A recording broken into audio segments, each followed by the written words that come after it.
നമ്മൾ ഈ വർഷത്തെ വിഷു ഇങ്ങെത്തിയല്ലേ. അപ്പം വിഷുക്കണിക്ക് ഒരു മെയിനായിട്ടുള്ളൊരു കാര്യമാണ് നമ്മൾ ഭഗവതിയുടെ തിരുവുടയാട. അതുണ്ടാക്കുന്നത് എങ്ങനെയാണെന്ന് നമുക്ക് നോക്കാം. ആദ്യം തന്നെ ഒരു പ്ലെയിൻ ആയിട്ടുള്ള ഒരു കസവിൻ്റെ തുണി, കസവിൻ്റെയോ അല്ലെങ്കിൽ ഒരു പ്ലെയിൻ ആയിട്ടുള്ള കോട്ടൺ ക്ലോത്ത് ഏതായാലും മതി. അതൊന്ന്, പിന്നെ അതിന് ക്യാൻവാസ് 36 ഇഞ്ച് നീളവും 10 ഇഞ്ച് വീതിയുമാണ് ഇതിന് വേണ്ടത്, അളവെടുക്കേണ്ടത്. അപ്പം അതിൻ്റെ ക്യാൻവാസ് വേണ്ടത് ഒരു 1/2 ഇഞ്ച് കുറച്ചിട്ട് വേണം ക്യാൻവാസ് എടുക്കാൻ വേണ്ടിയിട്ട്. അപ്പോൾ ആദ്യം തന്നെ വേണ്ടത് എന്താ വെച്ചാൽ, നമ്മളതിൻ്റെ സൈഡിൽ വെച്ചിട്ട് ഇതുപോലെ ഒന്ന് കോൺ ഷേപ്പിൽ ജസ്റ്റ് ഒന്ന് കട്ട് ചെയ്ത് കൊടുക്കുക, ഇതുപോലെ മടക്കി കൊടുത്തിട്ട്. കാരണം എന്ന് വെച്ചാൽ ഇത് തിരുവുടയാട ഒന്ന് അതുപോലെ മടക്കി എടുക്കുമ്പോഴേക്കും നമുക്കൊരു പെർഫെക്ഷനിൽ കിട്ടാൻ വേണ്ടിയിട്ടാണ് ഇതുപോലെ ചെയ്യുന്നത്. അതേ ആ ഒരു ഷേപ്പിൽ തന്നെ നമ്മൾ ക്യാൻവാസും കട്ട് ചെയ്തെടുക്കണം. ഇനി പ്രധാനമായിട്ടും വേണ്ടത് എന്താണെന്ന് വെച്ചാൽ, പ്ലെയിൻ ആയിട്ടുള്ള തുണിയാകുമ്പോൾ അതിന് നടുക്കൊരു കസവിൻ്റെ ഇതുപോലെയുള്ള ഒരു ഡിസൈൻ കൊടുക്കുക. കസവിൻ്റെ കൊടുക്കുക, അല്ലെങ്കിൽ നമുക്ക് ലേസ് മേടിക്കാൻ കിട്ടും ഫാൻസി ഷോപ്പുകളിൽ. ലേസ്, അതായത് ഗോൾഡൻ കളറിലെ ലേസ്, അതുപോലെ ഡിസൈനിലെ ലേസൊക്കെ മേടിക്കാൻ കിട്ടും. ഇത് ഗോൾഡൻ കളർ തന്നെ വേണമെന്നില്ല, നിങ്ങൾക്ക് പിങ്ക് മറ്റുള്ള ഏത് കളർ വേണമെങ്കിലും എടുക്കാം. അതിനനുസരിച്ചിട്ടുള്ള ഭംഗി അതിന് കിട്ടുകയും ചെയ്യും. അപ്പം ഞാനിപ്പം കയ്യിലുണ്ടായ ഗോൾഡൻ കളർ എടുത്തുന്നേ ഉള്ളൂ. ഇതുപോലെ നമുക്കൊന്ന് സ്റ്റിച്ച് ചെയ്ത് കൊടുക്കാം. ഫുള്ളായിട്ടൊന്ന് സ്റ്റിച്ച് ചെയ്ത് കൊടുത്ത ശേഷം നമുക്കിനി വേണ്ടതെന്ന് വെച്ചാൽ, ഇതിൻ്റെ താഴേക്കൂടി തന്നെ നമ്മൾ ക്യാൻവാസ് വെച്ച് കൊടുത്ത് അയൺ ചെയ്തെടുക്കണം. എന്നാൽ മാത്രമേ നമുക്ക് പെർഫെക്ഷനായിട്ട് ആ ഒരു മടക്കി നമുക്ക് അത് എടുത്ത് റെഡിയാക്കാൻ പറ്റുള്ളൂ. അപ്പം ഇതുപോലെ ചെയ്തതിന് ശേഷം നന്നായി ഇതൊന്ന് അയൺ ചെയ്തെടുക്കുക.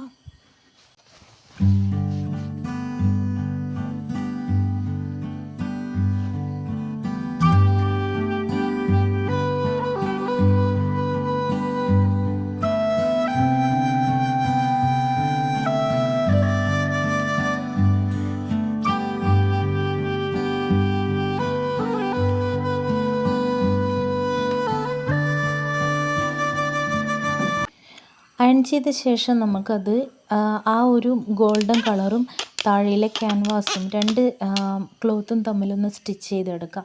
നീളത്തിൽ തന്നെ, അതായത് ആ സ്റ്റിച്ചിൻ്റെ മുകളിൽ തന്നെ നമുക്ക് കൊടുക്കാം. ഒരു യെല്ലോ കളറിലെ ആ ഒരു നൂല് വെച്ചിട്ട് തന്നെ നമ്മൾ ചെയ്ത് കൊടുത്തു കഴിഞ്ഞാൽ അതിൻ്റേതായ ഭംഗി കിട്ടും. അല്ലെങ്കിൽ നമുക്ക് വൈറ്റ് കളറാണെങ്കിലും കുഴപ്പമില്ല. അപ്പം ഇതുപോലെ സ്റ്റിച്ച് ചെയ്ത ശേഷം നമുക്കിതുപോലെ ഫോൾഡ് ചെയ്ത് കൊടുക്കാം. ഫോൾഡ് ചെയ്യുമ്പം ശ്രദ്ധിക്കേണ്ട കാര്യം എന്ന് വെച്ചാൽ, വേണമെങ്കിൽ നമുക്ക് സ്കെയിൽ വെച്ച് അളന്ന്, അതായത് ഒരു 10 സെൻറ്റിമീറ്റർ, അതുപോലെ അതിൽ നിന്ന് ഇതാക്കി 2 സെൻറ്റിമീറ്റർ, അങ്ങനെ നോക്കി നമുക്ക് കൃത്യമായിട്ട് അളന്നെടുക്കാം.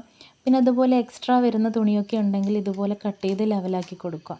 അതുപോലെ ക്യാൻവാസ് എക്സ്ട്രാ വന്നിട്ടുണ്ടെങ്കിലും ഇതുപോലെ തന്നെ കട്ട് ചെയ്ത് കൊടുക്കാം. അതിനുശേഷം നമുക്ക് കൃത്യമായിട്ടുള്ള ഒരു ഡിസ്റ്റൻസ് കൊടുത്തിട്ട് നമുക്ക് വേണമെങ്കിൽ ഫോൾഡ് ചെയ്തെടുക്കാം. അല്ല, ഇതുപോലെ നമുക്ക് കിട്ടുവാണെങ്കിൽ, പെർഫെക്ഷനോടും കൂടി അളവെടുക്കാതെ കിട്ടുവാണെങ്കിൽ നമുക്കതുപോലെ തന്നെ ചെയ്തെടുക്കാവുന്നതാണ്.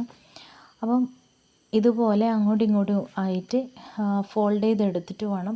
നമുക്ക് സിമ്പിളായിട്ടുള്ള കാര്യമാണ്, പക്ഷേ നമ്മളൊന്ന് ജസ്റ്റ് ഒന്ന് ക്ഷമിച്ച് അതൊന്ന് ചെയ്ത് നോക്കണം. അത് അന്നേരം തന്നെ നല്ല ഭംഗിയിലുള്ള തിരുവുടയാട റെഡിയായി കിട്ടും. മറ്റന്നാളല്ലേ വിഷു, അപ്പം അപ്പോഴേക്കും റെഡിയാക്കാൻ വേണ്ടി ഞാൻ ഇന്ന് തന്നെ വീഡിയോ അപ്ലോഡ് ചെയ്യുന്നുണ്ട്. അപ്പോൾ എല്ലാവരും കണ്ടിട്ട് വീഡിയോ ഒന്ന് കണ്ട് ഒന്ന് വീട്ടിലൊന്ന് ട്രൈ ചെയ്ത് നോക്കുക. നമുക്ക് കിട്ടാവുന്ന അവൈലബിൾ ആയിട്ടുള്ള ഒരു തുണി വെച്ചിട്ട് ചെയ്യാം. അല്ല, തുണി ഇല്ലെങ്കിൽ പേപ്പർ വെച്ചിട്ടും ചെയ്യാൻ പറ്റും. പേപ്പർ വെച്ചിട്ട് ചെയ്യുന്ന സമയത്താണെങ്കിൽ നമ്മൾ വൈറ്റ് നല്ല A4 ഷീറ്റിൽ നല്ല കട്ടിയിൽ പേപ്പർ എടുക്കുക. അതിൻ്റെ മുകളിലായിട്ട് ഗോൾഡൻ കളറിലെ ഈ പേപ്പർ കട്ട് ചെയ്തിട്ട് നമുക്ക് കിട്ടും, ഗോൾഡൻ കളറിലെ പേപ്പർ. അത് ഇതുപോലെ തന്നെ കട്ട് ചെയ്ത് അതിനെ ഒട്ടിച്ച് കൊടുത്ത് നമുക്കിതുപോലെ ഫോൾഡ് ചെയ്ത് എടുത്തു കഴിഞ്ഞാലും നല്ല രീതിയിൽ ഇത് കിട്ടും. പക്ഷേ ഇതുപോലൊരു പെർഫെക്ഷനിൽ കിട്ടുമെന്ന് എനിക്കറിയില്ല, ഞാനത് ചെയ്ത് നോക്കിയിട്ടില്ല. നിങ്ങളൊന്ന് പരീക്ഷിച്ച് നോക്കിക്കോ.